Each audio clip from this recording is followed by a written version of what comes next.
नमस्कार मित्रों, शिक्षा से जुड़े इस सत्र में आप सबका स्वागत है। जी हां, आज जो मैंने इस सेशन के लिए टॉपिक सेलेक्ट किया है that is uniform education code, और मैं ये कह सकता हूं यूईसी। जैसे यूनिफॉर्म सिविल कोड है, होना भी चाहिए, वैसे ही जो मेरा ऑब्जर्वेशन रहा है और मैं समझता हूं देश के कई शिक्षाविदों का ये ऑब्जर्वेशन होगा कि एक यूनिफॉर्म एजुकेशन कोड होना चाहिए। ये भी स्पष्ट कर दूं, ये जो मैं यूनिफॉर्म एजुकेशन कोड की बात कर रहा हूं, ये मैं हायर एजुकेशन की बात कर रहा हूं। इसमें मैं स्कूलों का समावेश नहीं करूंगा। स्कूल यूनिफॉर्म सिविल कोड के अंतर्गत लाए जाएं या नहीं लाए जाएं, इस चर्चा को मैं बिल्कुल अलग कर रहा हूं। लेकिन ये जो मेरी पूरी चर्चा का विषय है, यूनिफॉर्म एजुकेशन कोड होना चाहिए या नहीं होना चाहिए, इस चर्चा के लिए ही मैंने आज इस विषय का सिलेक्शन किया है। यूनिफॉर्म एजुकेशन कोड से मतलब क्या है? समान सिविल संहिता कहते हैं, समान शिक्षा संहिता। हिंदी में मैं कह दूं यूनिफॉर्म एजुकेशन कोड, समान शिक्षा संहिता। और मैंने कहा हायर एजुकेशन में यूनिवर्सिटीज, जी हां, हायर एजुकेशन में यूनिवर्सिटीज और कॉलेजेस का ही समावेश होगा। मैंने स्कूलों को अभी अपनी चर्चा से बाहर रखा है। क्या जरूरत है यूनिवर्सिटी और कॉलेजेस में यूनिफॉर्म एजुकेशन कोड लाने के लिए? इसके विपक्ष में सबसे पहला तर्क यह हो सकता है, यूनिवर्सिटी का मतलब ही होता है ऑटोनॉमी। जी हां, यूनिवर्सिटीज बनाई इसलिए गई थी ताकि वो अपनी ऑटोनॉमी, या पूरी तरह हिंदी में कहूं स्वायत्ता, इंग्लिश में वर्ड है ऑटोनॉमी, पूरी आजादी से, हिंदी में स्वायत्ता, पूरी स्वतंत्रता से शिक्षाविदों की एक समूह से विचार विमर्श करके शिक्षाविदों के दूसरे समूह द्वारा कुछ ऐसे नीति निर्धारक तत्व बनाए जाएं ताकि इस देश में उच्च शिक्षा का समुचित विकास हो सके। यह मैं बता रहा हूं, इसके विपक्ष में है कि यूनिफॉर्म एजुकेशन कोड होना चाहिए या नहीं। लेकिन मैं यह बता दूं, यूनिफॉर्म एजुकेशन कोड से कहीं स्वायत्ता पर, ऑटोनॉमी पर कोई असर नहीं आएगा। तो जो लोग इसके विपक्ष में यह तर्क देंगे कि नहीं, university is autonomous body, it should not be under any code like uniform education code, उनको मैं कह दूं स्वायत्ता पर, ऑटोनॉमी पर असर नहीं आएगा। मेरा कहने का मतलब क्या है? यूनिफॉर्म एजुकेशन कोड का मतलब क्या है? वर्ल्ड यूनिवर्सिटी, जब भी हायर एजुकेशन की बात आएगी, यूनिवर्सिटी के बिना सर्वाइव नहीं कर सकते। जो मैं कई बार कह चुका हूं, इस समय देश में लगभग 1100 विश्वविद्यालय कार्यरत हैं। केंद्रीय यूनिवर्सिटी हैं, सेंट्रल यूनिवर्सिटीज हैं, स्टेट यूनिवर्सिटीज हैं, प्राइवेट हैं और कुछ डीम्ड यूनिवर्सिटीज हैं। लगभग 45,000 कॉलेजेस हैं, सरकारी, गैर सरकारी, अनुदानित, प्राइवेट। यूनिवर्सिटी एक ऐसा शिक्षा का केंद्र है जिसमें यूनिवर्सिटी शब्द से ही प्रारंभ किया गया है, और हिंदी में इसको कहा जाता है विश्वविद्यालय। हिंदी में जो नाम है सबको मालूम है, दैट इज विश्वविद्यालय, यूनिवर्सिटी। क्या सोच के इस शब्द की उत्पत्ति हुई होगी? जब वर्ल्ड आ जाता है, जब यूनिवर्स आ जाता है, विश्व शब्द आ गया, विश्व का मतलब संसार ही होता है। शायद यह धारणा मस्तिष्क में रखकर कि यूनिवर्सिटी जो highest centre of excellence in education है, विश्व के अलग अलग भाग से वहां शिक्षक भी आए, विद्यार्थी भी आए, आचार्यों का आदान प्रदान हो, वो हायर एजुकेशन किसी एक देश या एक राज्य तक सीमित होके ना रह जाए। ये मेरा विचार है। शायद यूनिवर्सिटी शब्द, विश्व शब्द, विश्वविद्यालय में इसी विचारधारा से इसकी उत्पत्ति हुई होगी। अब मैं कोड की जब बात कर रहा हूं, कई बार ऐसी विचित्र परिस्थितियां देखने को मिलती हैं कि एक राज्य का विद्यार्थी दूसरे राज्य में जाकर किसी विश्वविद्यालय में प्रवेश लेना चाहे तो वो प्रवेश नहीं ले सकता। ऐसे अनेक विश्वविद्यालय हैं जहां दूसरे विश्वविद्यालय के विद्यार्थियों के लिए कोई जगह नहीं है। कुछ ऐसे विश्वविद्यालय, गारंटी के साथ मैं कह रहा हूं, जहां पहले एक सीट एमएससी में रिजर्व हुआ करती थी अदर यूनिवर्सिटीज के लिए, लेकिन पिछले 10 साल से उसको भी एबोलिश कर दिया गया है। तो सबसे पहले यूनिफॉर्म एजुकेशन कोड में यह प्रावधान होना चाहिए, दुनिया का कोई भी विद्यार्थी, हमारे फॉरेन स्टूडेंट बहुत मिल जाएंगे, खासकर दिल्ली यूनिवर्सिटी, खासकर राजस्थान यूनिवर्सिटी, ये ऐसी यूनिवर्सिटीज हैं जहां फॉरेनर स्टूडेंट बहुत मिल जाएंगे। फॉरेनर का हम स्वागत करते हैं, लेकिन अपने देश के एक राज्य से दूसरे राज्य में यदि कोई विद्यार्थी एमएससी करने जाएगा तो प्रश्नवाचक चिन्ह लग जाता है। जी हां, कई विश्वविद्यालयों में ये लागू नहीं होता, उसमें मैं दिल्ली विश्वविद्यालय का नाम भी लूंगा, जहां देश के कोने कोने से आकर विद्यार्थी शिक्षा ग्रहण करते हैं। टेक्निकल एजुकेशन इंस्टीट्यूट में तो नहीं हो सकता, कर ही नहीं सकते आप, क्योंकि वहां एंट्रेंस एग्जाम है। लेकिन विश्वविद्यालय में ये एक विषम परिस्थिति है, बहुत दुखदायक परिस्थिति है, जिस पर यूनिफॉर्म एजुकेशन कोड यदि बनता है तो किसी भी राज्य का कोई भी विद्यार्थी किसी भी यूनिवर्सिटी में जा सकता है। दूसरी एबनॉर्मलिटी की बात करूंगा, कई ऐसे विश्वविद्यालय हैं, मुझे अच्छी तरह याद है, कुछ विश्वविद्यालय ऐसे हैं जहां एमएससी में एडमिशन लेने के लिए 1986-87 से एंट्रेंस एग्जाम है। जी हां, उस एंट्रेंस एग्जाम को पास किए बिना आप विश्वविद्यालय में प्रवेश नहीं ले सकते, चाहे आपका 99% हो या 99.9% हो। एंट्रेंस एग्जाम है। कुछ विश्वविद्यालय ऐसे हैं जहां केवल मेरिट को ही क्राइटेरिया बनाया जाता है, एंट्रेंस एग्जाम नाम की कोई चीज नहीं है।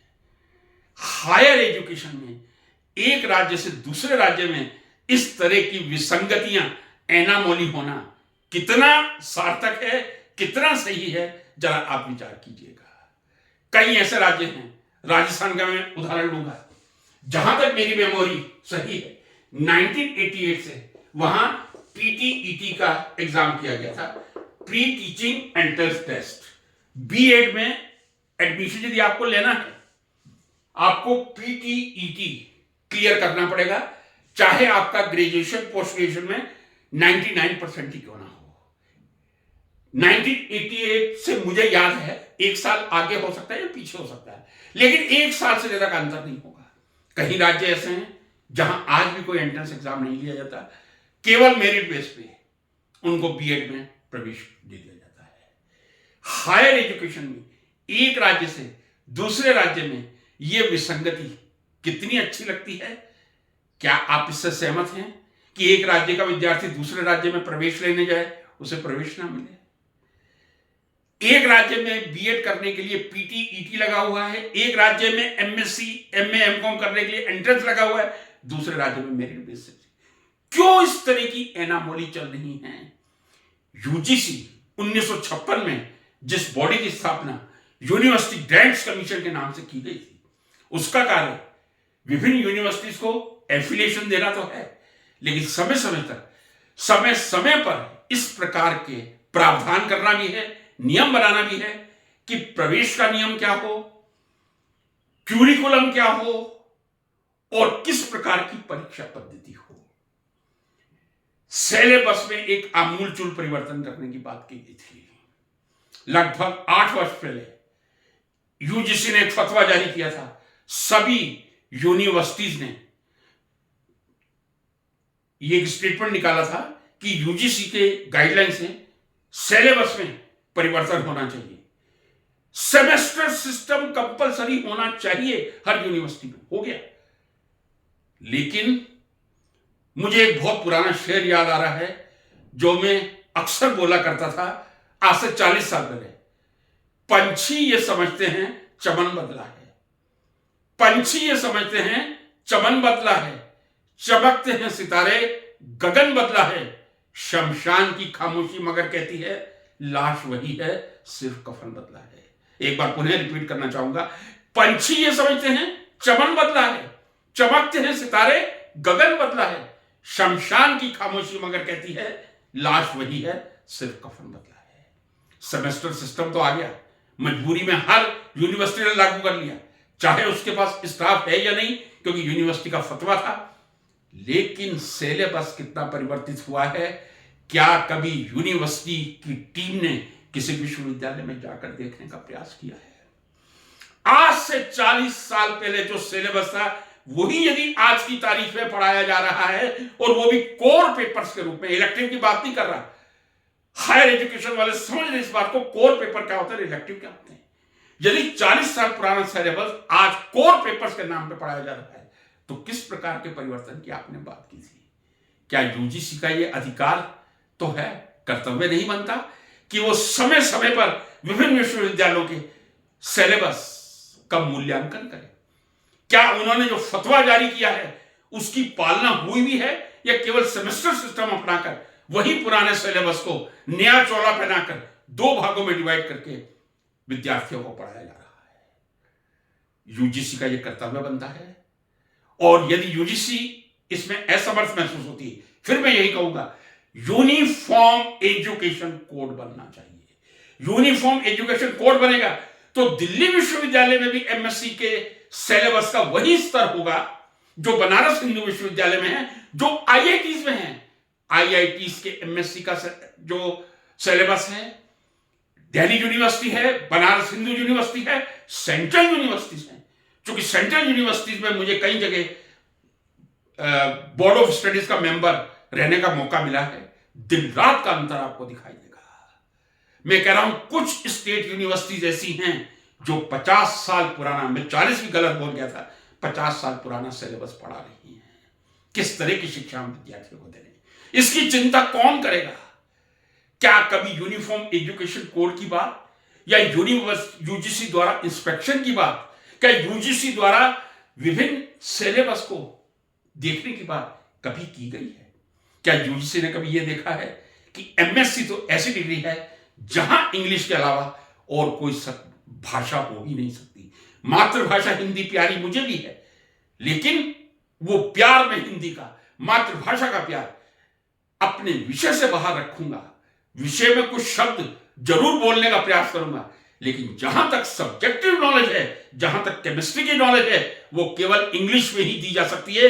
ये मैं पूरे आत्मविश्वास के साथ कह रहा हूं। जो मेरी बात से सहमत नहीं है, कृपया मेरे साथ आके परिसंवाद करें, बात विवाद करें। यूजीसी को यह भी चाहिए, कहीं किसी राज्य में रीजनल लैंग्वेज में तो एमएससी की आंसर बॉक्स में नहीं लिखा जा रहा। यदि रीजनल लैंग्वेज में लिखा जा रहा है तो बहुत बड़ा कुठाराघात है। हिंदी मातृभाषा के नाम पे उसको हरी झंडी दे दी जाती है, जो नहीं देनी चाहिए। मातृभाषा का सम्मान होना चाहिए। आप आपस में बात कीजिए, हिंदी में कीजिए, आप सर्कुलर हिंदी में निकालिए, लेकिन एमएससी के विद्यार्थियों को कृपया परीक्षा में कोई मातृभाषा, कोई रीजनल लैंग्वेज या हिंदी में लिखने की अनुमति नहीं दें। इन सबको यदि करना है, मैं यूजीसी को पिछले 40 वर्षों से बहुत गहराई से अनुभव कर रहा हूं। मैं यूजीसी की कोई आलोचना भी नहीं करूंगा, कोई प्रशंसा भी नहीं करूंगा। समय समय पर इस तरह के कदम यूजीसी ने लिए हैं जो बहुत अच्छे कदम थे, लेकिन यदि आप कदम आगे बढ़ाते हैं तो आपको उनकी पालना हो रही है या नहीं, इस पर भी पूरा नियंत्रण रखना चाहिए। आपने सेमेस्टर सिस्टम कर दिया, रेलिवेंट है या नहीं ये भी देखिए।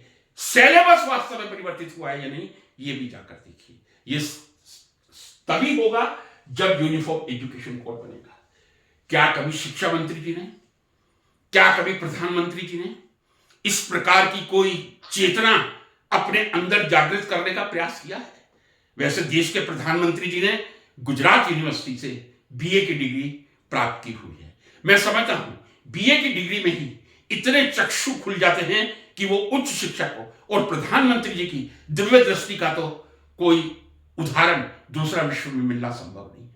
जब इस प्रकार के हमारे उत्साही, दूरदृष्टि, कर्मठ प्रधानमंत्री हैं, तब उच्च शिक्षा की यह दयनीय अवस्था क्यों है? अगले बिंदु पर आता हूं। यूनिवर्सिटीज, जी हां, सभी यूनिवर्सिटीज हैं, सभी विश्वविद्यालय हैं। कहां तक न्याय संगत है कि राजस्थान यूनिवर्सिटी में रिटायरमेंट 60 की एज में कर दिया जाए, यूपी में 62, 62, गुजरात में 62, लेकिन एमपी, छत्तीसगढ़, बिहार, झारखंड 65 वर्ष की आयु में किया जाए? क्या यह आपको एक एनोमली नहीं लगती? क्या एक विसंगतिता दिखाई नहीं देती? कि विश्वविद्यालय एक ही देश के विश्वविद्यालय हैं, लेकिन हर राज्य ने अपनी मनमानी चलाई हुई है, क्योंकि हमने ऑटोनॉमी का अधिकार दे रखा है। हमने एक ऐसा खिलौना शिक्षा को बना दिया है जो राज्य भी खेल सकता है और केंद्र भी खेल सकता है। जितनी सेंट्रल यूनिवर्सिटी हैं वहां रिटायरमेंट एज 65 है, जितने टेक्निकल इंस्टीट्यूट्स हैं वहां रिटायरमेंट एज 65 है। कई ऐसी यूनिवर्सिटीज हैं, मैंने कहा एमपी, छत्तीसगढ़, बिहार, झारखंड 65 है रिटायरमेंट, यूपी और गुजरात 62 है, राजस्थान में 60 है। कहां तक हायर एजुकेशन में इस तरह की एनोमली सही है? जो लोग विश्वविद्यालय के कुलपति पद पर रहे हुए हैं, मैं समझता हूं यदि जीवन का सर्वोत्तम कोई पद हो सकता है तो वो सीनियर प्रोफेसर ही हो सकता है, जो वो अपनी मेरिट के बेस पे प्राप्त कर सकता है। उसके बाद जो लोग विश्वविद्यालय के कुलपति रहे हैं, उन्होंने तो विश्वविद्यालय की प्रशासनिक प्राथमिकताओं को बहुत गहराई से देखा है। क्या उन लोगों को यह आवाज कभी नहीं उठानी चाहिए? क्या मेरी यह बात गलत है कि एक राज्य का विद्यार्थी दूसरे राज्य में प्रवेश लेने जाए, एमएससी में उसे एडमिशन ना मिले? क्या यह सही है? क्या यह सही है? एक विश्वविद्यालय में, ऑब्वियसली मैं स्टेट यूनिवर्सिटी की बात कर रहा हूं, सेंट्रल यूनिवर्सिटी लेवल का, आईआईटी लेवल का सिलेबस पढ़ाया जाए, दूसरी यूनिवर्सिटी में 50 साल पुराना सिलेबस पढ़ाया जाए। 50 साल पुराना सिलेबस पढ़ाना कहां तक उचित है? और वो भी कोर पेपर, मैं इलेक्टिव की बात नहीं कर रहा हूं। यह कितनी बड़ी विसंगति है कि कुछ राज्यों में आप एडमिशन बिना एंट्रेंस के दे रहे हैं, कुछ में एंट्रेंस एग्जाम ले रहे हैं। क्यों नहीं आप एक सूत्रता लाते? क्यों नहीं आप यूनिफॉर्मिटी लाते? क्यों नहीं आप यूनिफॉर्म एजुकेशन कोड लाते? कितनी विचित्रता है। रिटायरमेंट की एज भी अलग हो गई है। राजस्थान में व्यक्ति जल्दी बूढ़ा हो जाता है, गुजरात में थोड़ा विलंब से होता है, और झारखंड, बिहार, छत्तीसगढ़, एमपी वालों वो तो 65 वर्ष तक चलते हैं, और कुछ आईआईटीज में तो 70 वर्ष तक का समय दिया गया है। यह होता है दूरदृष्टि, फॉरसाइटनेस।